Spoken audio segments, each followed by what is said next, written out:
Aloha! I'm JayDreamerZ and welcome to today's show. Are you ready to go on a trip to mythical places far, far away? I am. I'm ready to talk about something called the Seven Mountain Mandate, which is really interesting too. We're going to dig into that and the Bible. We're going to check out some prophecies in the Book of Revelation. And we're starting things off with this map of Hyperborea, or the lands beyond the northern winds. Let me just get everything pulled up here. Okay, cool. Let me just do a quick sound check. Okay, everything looks good. All right, sweet. So I came across something called the Seven Mountain Mandate when doing my research. For some of you, let's start at the beginning. We've got Mount Meru, that is said to be at the middle of the world. So if we take a look right here next to my head here, you can see, I'll scooch it over. These are the original four lands or continents that have been on ancient maps up until about the 1500s. And right in the middle, you can see that they put a mountain. This is called the Holy Mountain, the Heavenly Mountain, etc. It's known as Mount Meru. Hey, what's up, everybody? Good to see you in the chat. All right, so let's start with that one. So this is one of the sacred pillars of the earth. This is the Axis Mundi. This is the main one. And this is where the beam shoots up. The inner earth energy shoots out from the earth itself, reaches up and touches the sky, and that is seen as Atlas holding up the heavens to keep them from crashing down on the earth. But then I started looking into the concept of plasma volcanoes and realized that there may be many more than just one at the center of the world. This is called Hyperborea, meaning the land beyond the northern winds. Because the winds are said to have been created in the north. But here you have Mount Meru right there in the middle. But if you look over here, they actually include another polar mountain. It's even called a magnetic mountain. It says Polus Magnetis right here. I thought that was really interesting, so I started looking for more. I've got one on one side, Mount Meru in the middle, and I thought I could find another one in this area across from it to act as the corresponding anode or cathode. So let's zoom in on this side over here and see. There is something there. You see that right there? There's another one right there. There's a few different maps that show these types of things. So far, the theory is, it's a theory in progress. We've got Mount Meru in the middle. That is the largest, tallest sky beam that will erupt after the next polarity shift. And then you've got, essentially, on either side of these four lands, an anode and a cathode that create an electrical arc that meet in the middle that is split by Mount Meru itself. But then I started looking more. I wanted to see if I could find more of these holy mountains and places where the legends say that the sky beams came up out of the earth and helped to support the sky. Sometimes they're called sky pillars. Sometimes they're called poles that hold up the sky and keep it from falling and stuff, right? So I continued to look for these in different maps, but then I also started to look for them because regardless of if they're on the map or not, sometimes maps include things, sometimes they're missing things. I wanted to find them in text, in references. And one of the first places that I thought of was here in the Bible. In the Book of Revelation, it talks about what they call the Whore of Babylon. And basically, one of these prophets is taken up into the sky and he's shown the future. He's shown what's going to happen in the future. And I'm going to read this part right here. It's from Revelation chapter 17. Yeah. Starting on, we'll say, verse 7. And the angel said to me, "Wherefore didst thou marvel?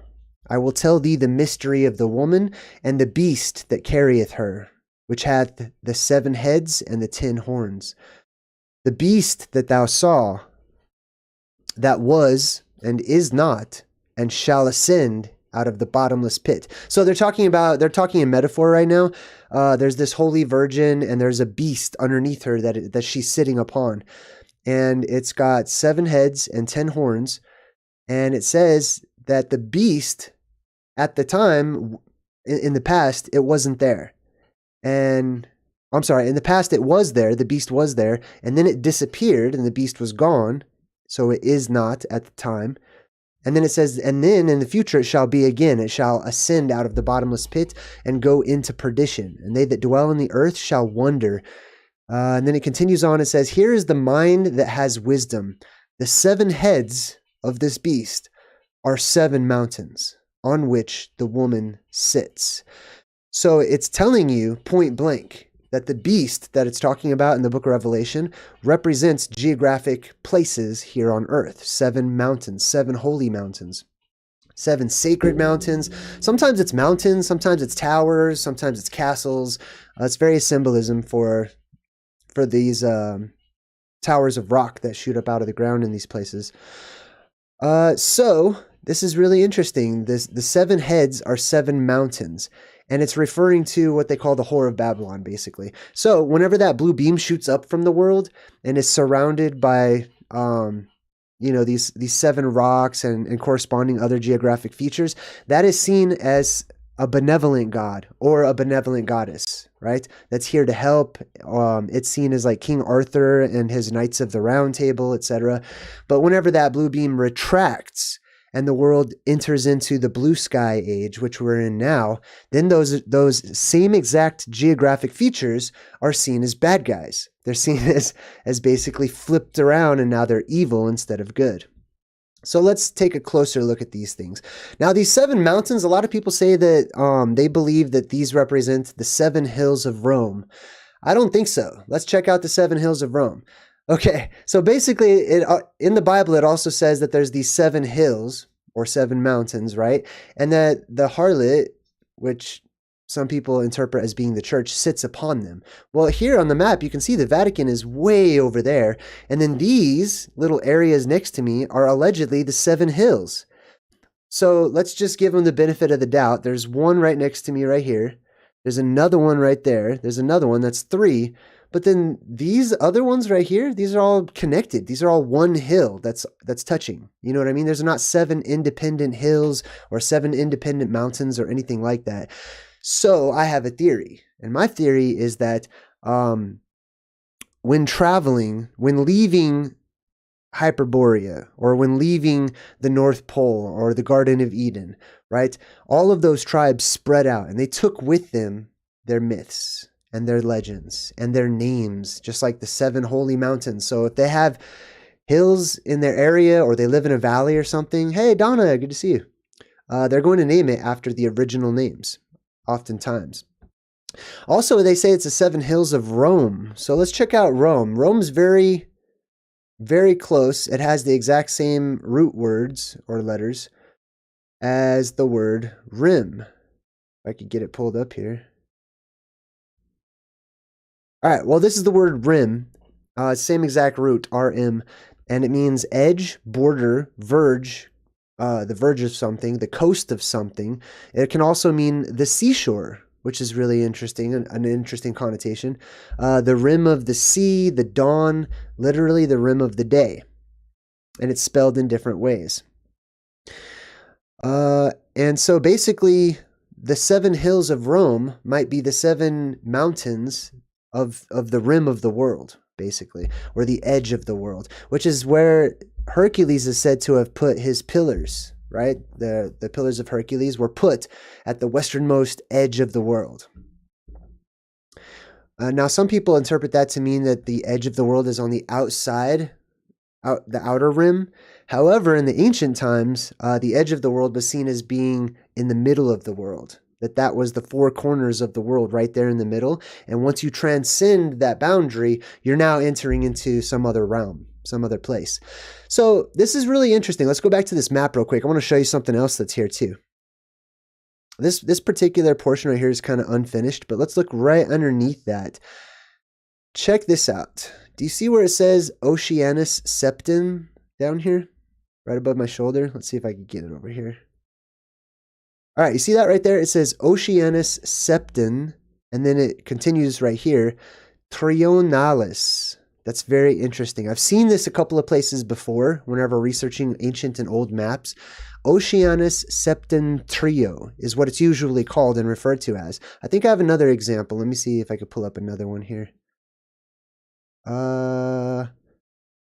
This is an older globe. It doesn't, I haven't found the septentrion on that one though. I'm going to come back to that.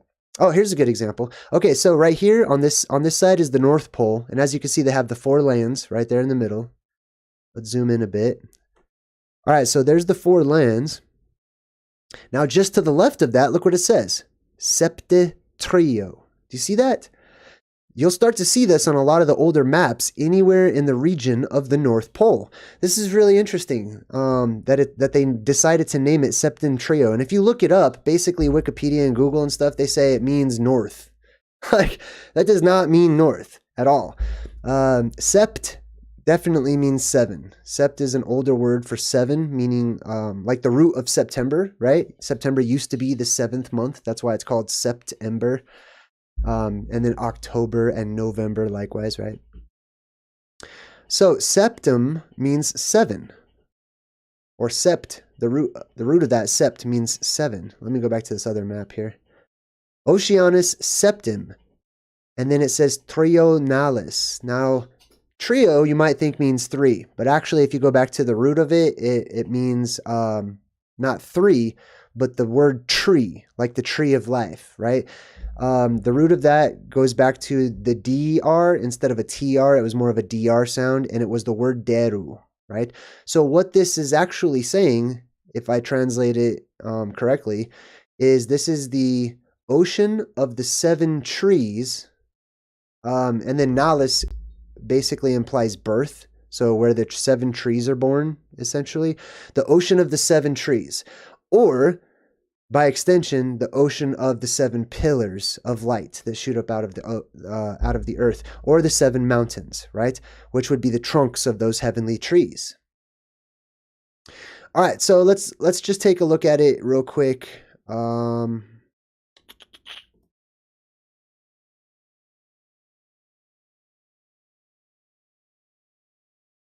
All right, so if we look up septum trio, it says septum for 7, and then here they define trio as being related to the word ox. I tend to disagree with that because it comes from tero. You see that word right there? Oh, you can't see it. Shoot. Hold up.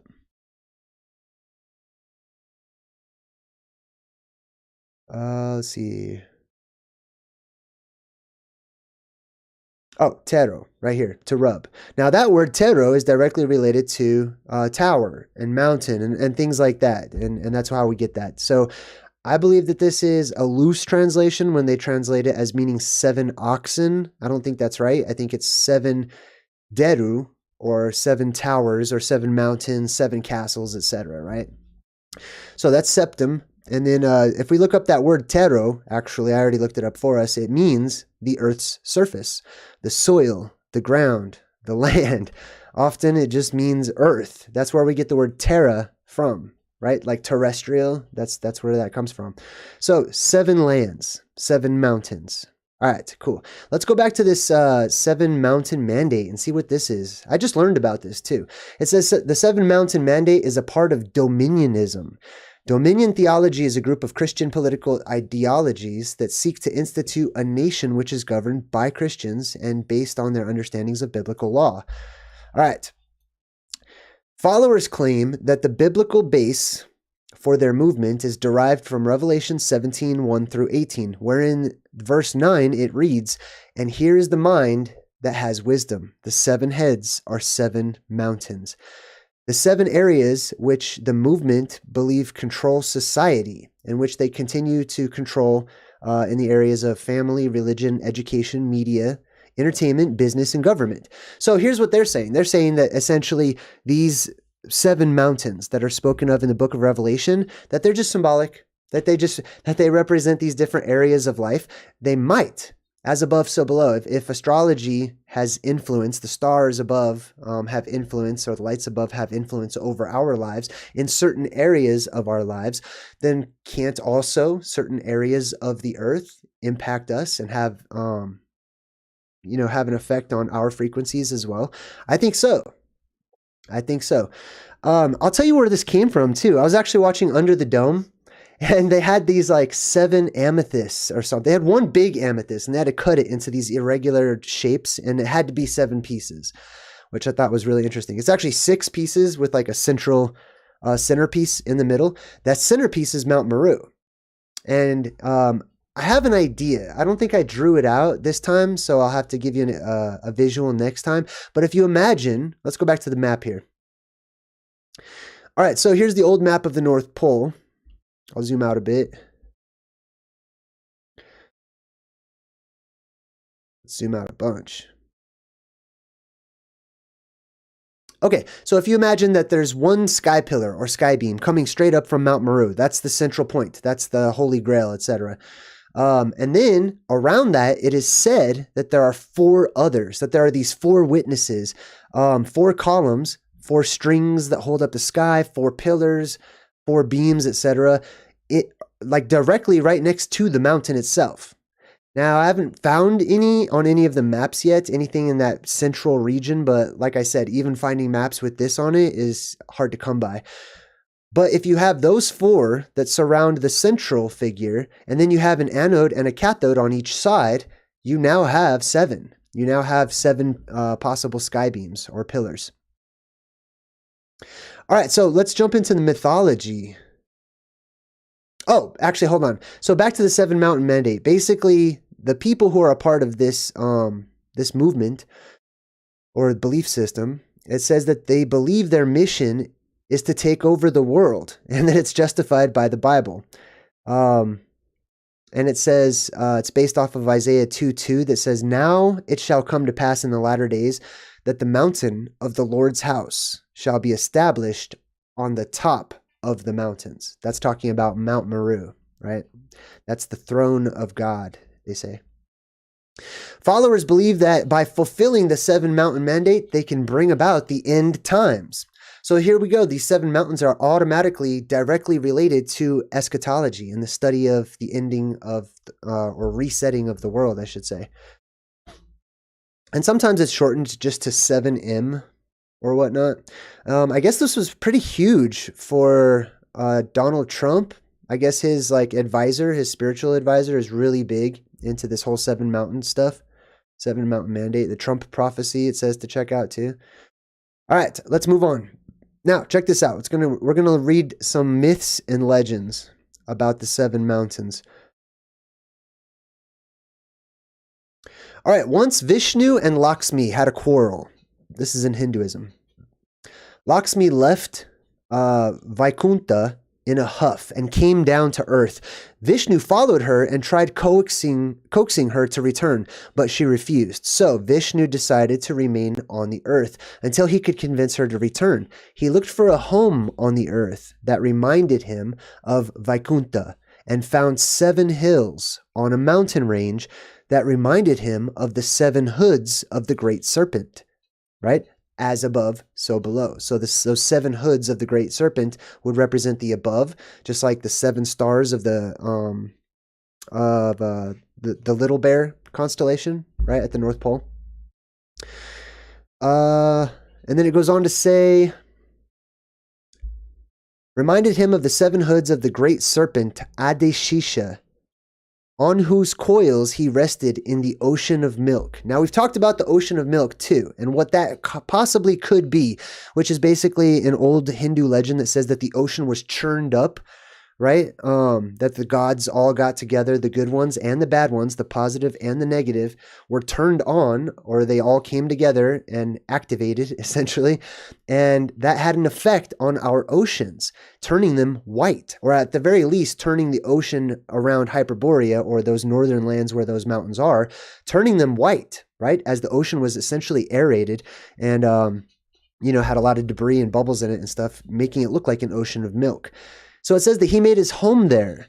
So that's where he made his home. And we're talking about Vishnu. Today he stands there as Tirupati, atop the 7 hills of Tirumala. So there's 7 hills again. And one deity-like person or character that lives central to that. It goes on to say that this idea of a city located on 7 hills is found not just among Hindus, but around the world. Rome, for example, is said to be built on 7 hills by Remus and Romulus. which I would say is exactly like the anode and the cathode, right? Adam and Eve, Remus and Romulus, always those twins that come together that form an electrical arc over some sort of a central savior type of a figure. Let's see. Twin brothers who were raised in the wild by a she-wolf. The city of Mecca is said to be built amid 7 hills. Jerusalem is associated with 7 hills. And it's interesting, in the Bible, the book of Revelation, there's a line that says that the whore of Babylon stands on 7 hills. Scholars believe that it refers to Rome, which was then persecuting its Christian followers. However, I believe that the reason that the 7 mountain symbolism is so prolific worldwide is because it comes down from an archetypal place of origin, which would be Mount Meru and the surrounding mountains around it. So here is a globe, an early globe, where they actually put the lands at the North Pole, as you can see here. It's really interesting in this one right here because the land is not an island right there. Typically, this is shown as being an island, but there seems to be more land. And this right here, what is this, Greenland? No. I don't know. This is like Sweden or something that's connected up there. This is over in Europe. This is the European side. But anyways, it's totally connected. So you can see there's like a land bridge that went up to the land at the North Pole. At least somebody thought that there was at some point in time.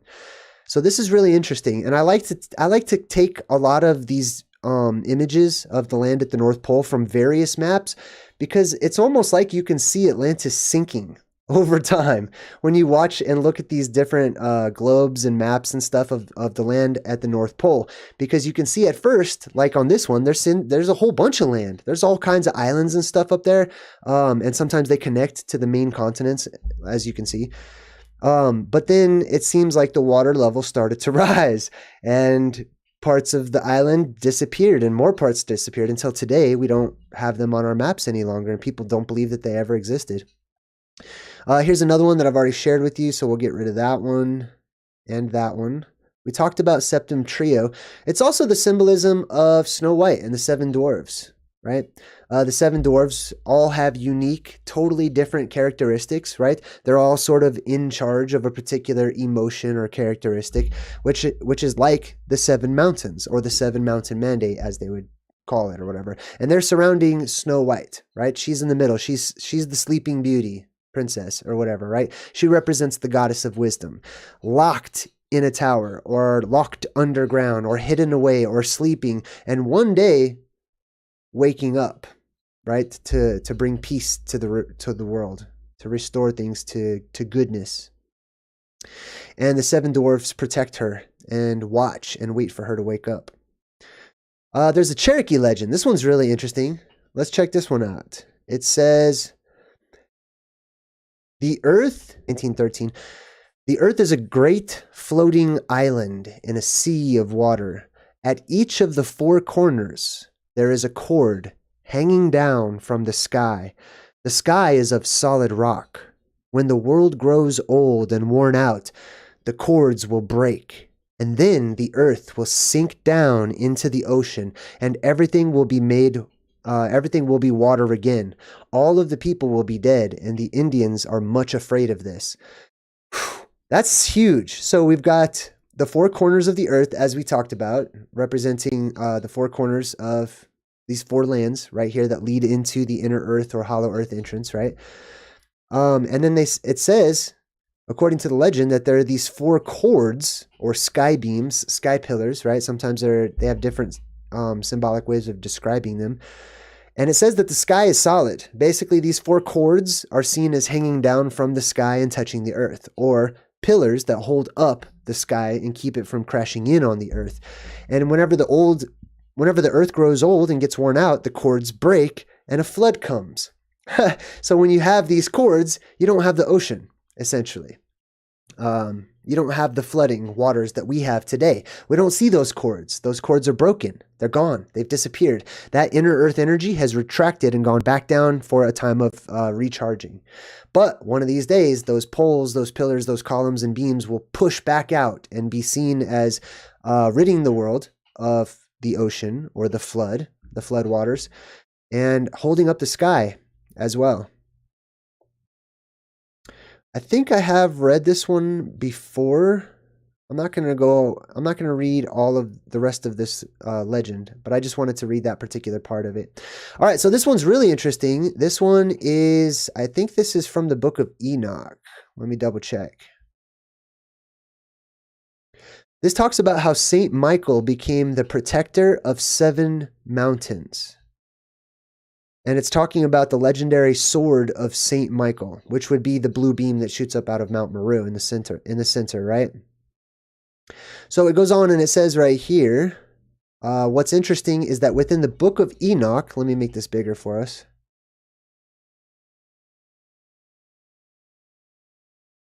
All right, in the Book of Enoch, Saint Michael is associated with 7 mountains.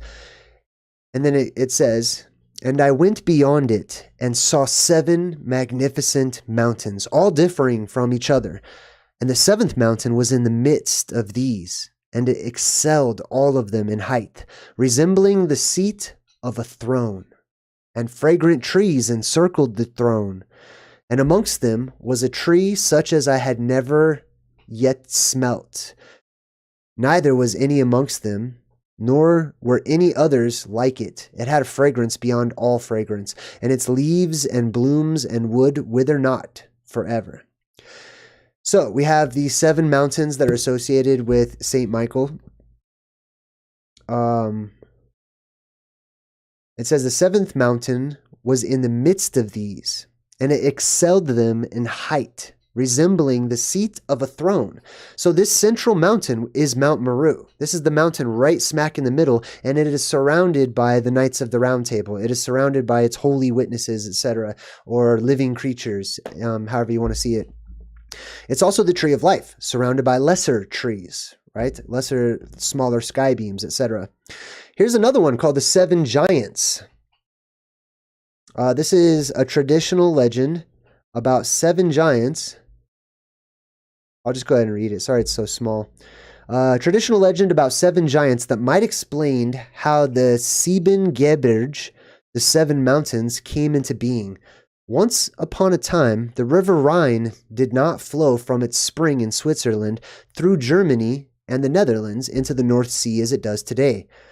Close to a little town, the future Koningswinter, a range of hills stopped its flow, and the waters dammed up to a big sea, whereas the village remained without water. The citizens suffered greatly from this situation and wondered what to do. Finally, they hired 7 very strong giants to dig a canal through the range of hills so that the river Rhine could continue its flow. The 7 giants arrived, each one with a giant-sized spade on its shoulder, and got to work. 3 months later, the waters of the Rhine flowed freely, depositing rich soil on both banks. The citizens were delighted. After receiving their generous reward, the giants got ready to make their way home. However, they did not want to get home with their spades all dirty, so therefore they tapped their spades on the ground, and clods of earth, clod upon clod, fell from the spades onto the ground, forming little hills that grew bigger and bigger. With the 7 giants, when the 7 giants shouldered their spades and went back home, they left behind 7 hills behind them. Right? Very interesting. Here's mountains about the legend of the mountains from the Nez Perce. I'm going to go ahead and read this one too. The story goes that the 7 Devils Mountains. So this is why I included this, right? Because like I said, sometimes when you have the blue beam energy, the world is positively charged. It's filling with positive energy. That's why we have a golden age and everything gets better, right? But then it starts to fade away and entropy starts to kick in and stuff. And then whenever those blue beams retract back into the earth, those same places that provided the beams are now seen as possible bad guys to the grand storyline, right? So sometimes they're devils, sometimes they're angels. It just depends on what cycle we are in.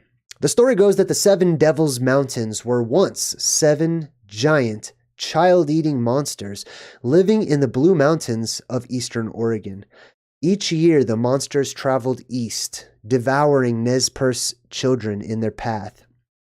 According to the Nez Perce legend, the tribe's chiefs asked Coyote to help free the children from the tyranny of the 7 giants, and Coyote asked his friend Fox for advice. "We will dig 7 holes," said Fox. "We will dig them very deep in a place the giants always pass over, and then we will fill the holes with boiling liquid." This is a reference to the oceans boiling, basically, right? And it doesn't have to be because they're hot. Coyote gathered all of the animals with claws. Beavers, marmots, cougars, bears, they all worked together to dig 7 holes. Then Coyote filled the holes with a rust-colored liquid. Coyote and Fox dropped hot rocks into the liquid to make it boil. The next time the 7 devil monsters traveled east, they fell into the 7 deep holes of the boiling liquid. They fumed and splashed, but they couldn't climb out. Excuse me. Oh my goodness. Sorry. They fumed and splashed, but they couldn't climb out. As they struggled, they scattered the liquid as far as man could travel in a day. Coyote came out of his hiding place and said, "You are being punished for your wickedness. I will punish you even more by changing you into 7 mountains. I will make you very high up so that everyone can see you. You will stand here forever to remind people that your punishment comes from bad deeds. I will make a deep gash in the earth here so that no more of your family can get across to trouble my people." Now, what you're hearing right now is the ancient beginnings, the origin stories, as seen from the perspective of the Nez Perce, right? If we can learn to exercise comparative mythology and to see all of these perspectives and put all of them together to find out, holy cow, are you serious? Uncommon Truth Shaman, thank you. Wow. Man, I wasn't even in the chat. I'm super honored. Thank you very much. Hold on, let me see if you said anything. Let's see, where's my chat? Wow, oh my God, that's amazing. Thank you. Hold on, let me pop this chat out. Okay, that's $100. I gotta stop and say thanks. Earlier, catching up on some of your vids due to being super busy as of late, you mentioned your son being down with the Good Vibe Tribe. Yes, as a grateful member of the tribe, I make this contribution as a good vibes to your boy and yourself. Dang, thank you. I'm gonna spend it on my boy. I don't know what I'll do yet. Maybe we'll go see a movie for sure. Thank you. Gosh. Okay. Thank you so much. I'm going to get back to the presentation, but wow, that was very surprising and I'm honored. Okay. Where was I? Okay. So they dug the holes and, the monsters became mountains after they fell into the holes, etc. Phew, man. So Coyote comes out, he says, "I will punish you even more by changing you into 7 mountains. I will make you very high so that everyone can see you," right? He's talking about the height of the mountains. If you listen in the music industry, you'll notice that they reference these high and lofty mountains. When they talk about something being high and lofty in the ancient times, I have found that quite often they're not talking about just a hill or something that's tall. They're talking about something that is exceedingly tall, something that you have to look up to see the top of. You know what I mean? Something that's very, very tall. Not like standing in front of a regular tree or something, but something that is unusually gigantic. So, and why is that? That has to do with how the plasma, powerfully electrically charged, pulls up and tugs on the mud of the earth after the oceans are sucked up and pulled out, right? Because everything will be very muddy at that time. So it goes down to ground itself to the earth. The plasma comes down to ground itself, but before it touches the earth gets excited and it's literally pulled up by the electromagnetic charge. The mud is pulled up to meet the plasma in the sky. When it touches, it solidifies, being petrified as the current completes the circuit and runs through it to petrify it. Just like, I'm pretty sure that's how the petrified trees and the petrified forests and stuff were created as well. At least something similar to that. All right, so he says, "I'm going to change you into 7 mountains as a punishment. I will make you very high so that everyone can see you. You will stand here forever to remind people that your punishment comes from bad deeds. I will make a deep gash in the earth." So this is another boundaries. These are some boundaries that are being created in the area commonly known as the Garden of Eden, right? where certain people can stay or come and go, and certain people cannot pass through. All right, Coyote changed the 7 giants into 7 devil's mountains, and then he struck the earth and opened a deep gash in its crust. A deep gash in the earth is also known as a trench, right? So if you're 21 Pilots fan, like I like the 21 Pilots, their whole album is, one of their last albums is called Trench, and they have a lot of symbolic imagery with the plasma coming down and the Nico and the Niners song, etc. A deep gash in the crust of the earth, Hell's Canyon, at the feet of the petrified giants. So here's another call out or shout out to what a lot of people call mud fossils, which are ancient biological life petrifying, or some sort of an ancient petrification weapon of the gods, right? Some sort of thunderbolt of the gods that has the ability to petrify people, or the snakes of Medusa's hair, etc., right? Plasma. No more evil monsters from the Blue Mountains troubled children in the land of the Nez Perce. That was it. That was pretty interesting Nez Perce story, so I'm going to close that one out. This one, here's another one. This is the legend of the 7 sisters. 15 minutes after our ship... Oh, hold on. Oh, the legend. Here we go. All right, so the story starts in Vagalin, who lived in Lofoten, and who was spurned by women in the south. One female by the name of Lekmoya even called him a simpleton. One evening when Lekmoya had gone to Jota to make unleavened bread, 7 beautiful, unmarried sisters escaped from their father, the king of Sulitjilma. Sorry. When Vagalin saw the 7 sisters dancing naked in the fjord, the temptation proved too great for him, so he mounted his horse and rode south in pursuit of the 7 sisters. From Jota, where she was baking, Lekmoya heard a huge commotion, dropped her rolling pin, peel, and pastry board, and rushed home to Leka. Hestmanin, who was woken by the noise, shot an arrow south. However, the king of Brony Island saw this and threw his hat to intercept the arrow, which landed in the sea. At this point, all of the individuals were turned into stone, as they had forgotten the golden rule. According to Norwegian folktales, trolls are turned to stone if they do not hide before the sun rises. So, word to the wise, the light. The trolls don't tend to like the light, right?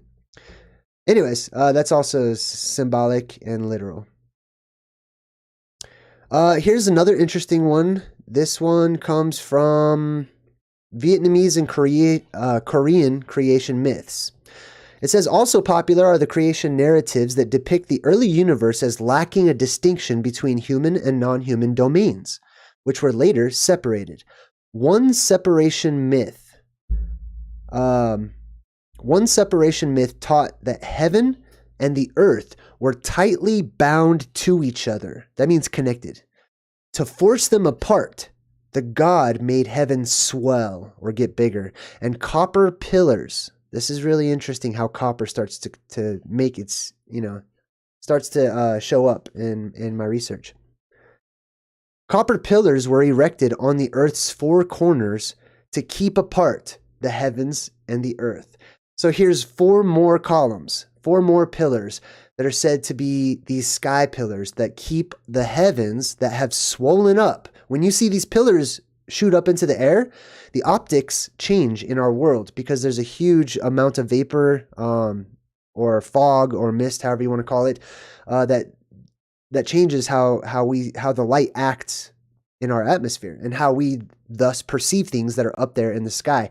So essentially, what do you call it? Like it's I can't remember the word for it, but it's like when you zoom in on something optically, right? That's what's happening with our sky because the optics change, because the conditions change. So the sky, when the sky is seen as swelling, that's or crashing down to us, right? Because a lot of people thought that the heavens were falling, essentially. That's when you see the support pillars, the support beams of the earth that shoot up out of the earth. All right, last but not least, we also have, now these are just some references. There's many. This is a great study if you're interested in this particular topic. There's mounds upon mounds of information. that you could look up. The 8 pillars, also known as the 8 pillars of the sky. Let me make this one a bit bigger. All right, the 8 pillars, also known as the 8 pillars of the sky. The 8 pillars are not one mountain, but instead, as the name suggests, 8. Each said to be located along one of the main compass points. According to Chinese mythology, the mountains were thought to hold up the sky, although only 7 still maintain this purpose. So they still see it as 7 mountains holding up the sky, right?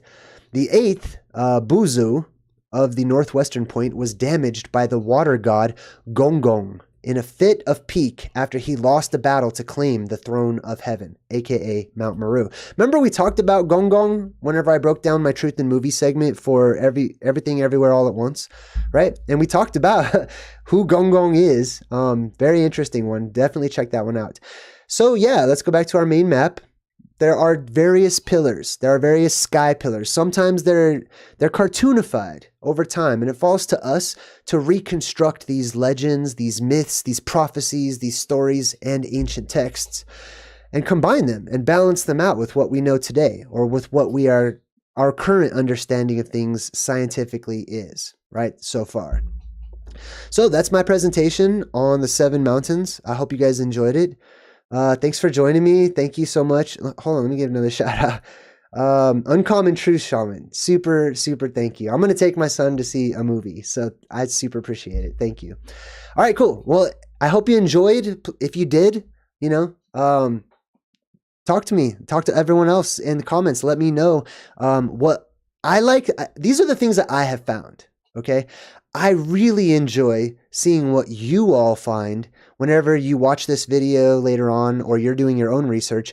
You can come back and put some comments and say, hey, I totally just found this. Here's this ancient myth, or here's this legend about 7 mountains or 7 virgins or 7 pillars, or you know what I mean? Whatever it may be. It doesn't have to be 7. Sometimes it's 4, sometimes it's, just Mount Meru or whatever. But put that in the comments, not just so I can see it, so that we all can benefit from one another. All right, cool. Well, until next time, I'm JayDreamerZ saying good vibes and goodbye. So hard to fade away.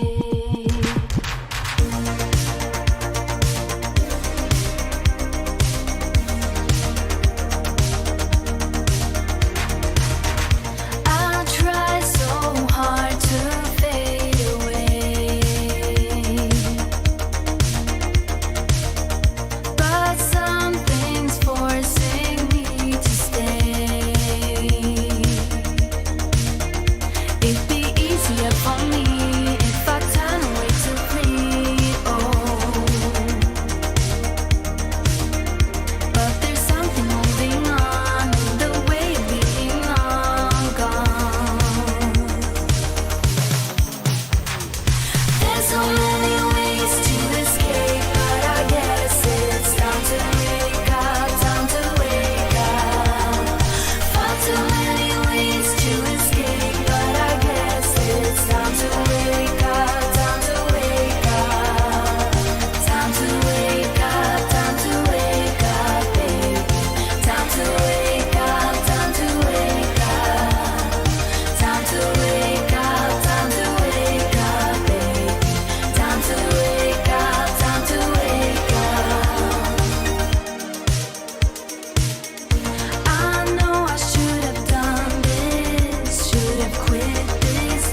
vast multiverse.